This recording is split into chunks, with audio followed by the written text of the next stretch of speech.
y a pas longtemps, j'ai eu 2 infections à l'œil gauche. À chaque fois, les abcès que j'ai eus à la cornée ont fait que ma rétine a rétréci de moitié. Ça s'appelle la myosis. C'était drôle, je me disais que j'étais un peu David Bowie avec une pupille plus petite que l'autre. C'est la classe. Commencing countdown engines on. 3, 2, check ignition and may God's love be with you.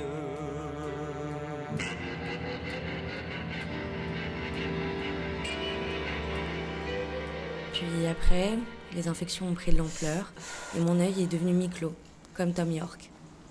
My name is Tom York. Jusqu'à la cécité peut-être, comme Ray Charles.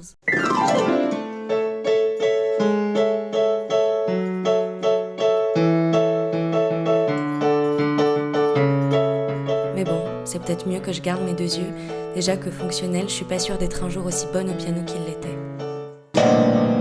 Les 2 fois, je suis arrivée in extremis à l'hôpital et la dame des yeux m'a dit « Quelques heures de plus et vous auriez perdu la vue.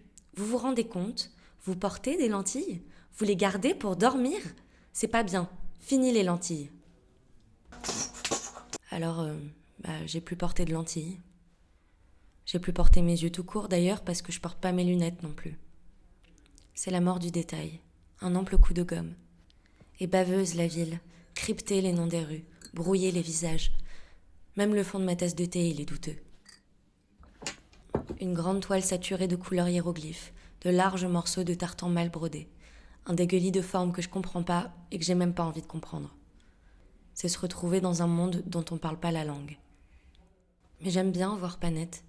Avoir une qualité HD dans les yeux, ça dévoile tous les défauts du monde. Alors que quand tout est trouble, comment discerner le raté du parfait ? Quand c'est flou, tout est sur le même plan, y a pas de profondeur, tout est beau ou tout est moche. Les gens qui passent deviennent des bonshommes bâtons futiles, des taches d'huile sans allure, des ombres estompées qui jonchent le sol. Je leur donne vie entre mes méninges et ils meurent quand la myopie le décide. Et puis, je passe sans qu'on me voie quand j'ai pas mes yeux. Si je te vois pas, tu me vois pas. Et si tu me vois pas, je suis pas certaine que je me vois non plus. Je veux être un trait de gouache, un fantôme qu'on jette contre une toile, laissé là par un pinceau malhabile et qu'on oublie aussitôt la main levée. Et dans mes balades aveugles qu'à demi, je rêve. Je vois les formes que je veux, je rencontre des hasards qui n'existent que pour moi. J'ai des amours à chaque pas. Je décèle dans les vomissures de couleurs le monde que je veux voir naître. Je regarde sans les yeux. C'est jouissif comme faire du vélo sans les mains. Ça rend le cœur imperméable et la tête un peu moins lourde sur les épaules. Quand je balaie des yeux cette vie froissée par la myopie, ses contours semblent moins francs, ses angles moins durs. Je m'écorche sans fracas et c'est bon.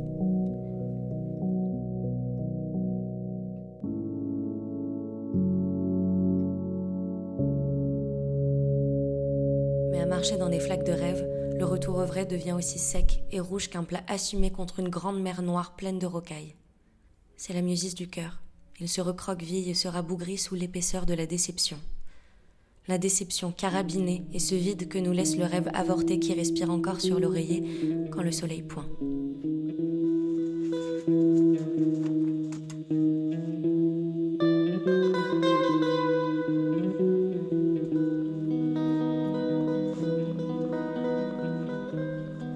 En moyenne, on rêve qu'1 à 2 heures par nuit, donc c'est pas naturel de vivre avec le rêve en châssis, englué dans les cils en permanence.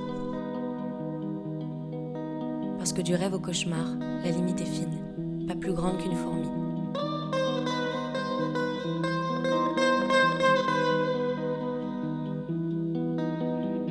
Les silhouettes poudreuses et évanouies que j'aimais ou méprisais comme bon me semblait ont pris les traits des harpies qui vivent dans mes nuits.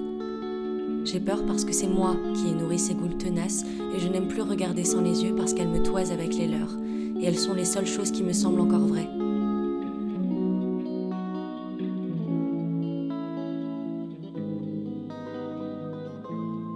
Elles courent plus vite que moi et les balades deviennent des galops en surplace face aux mutants.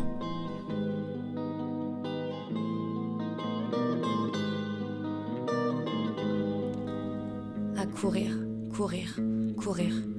Je vais finir par trébucher sur un pavé mal appréhendé et j'irai m'écraser sous les gros panards des monstres. Ils vont faire qu'une bouchée de moi et de mon monde aveugle.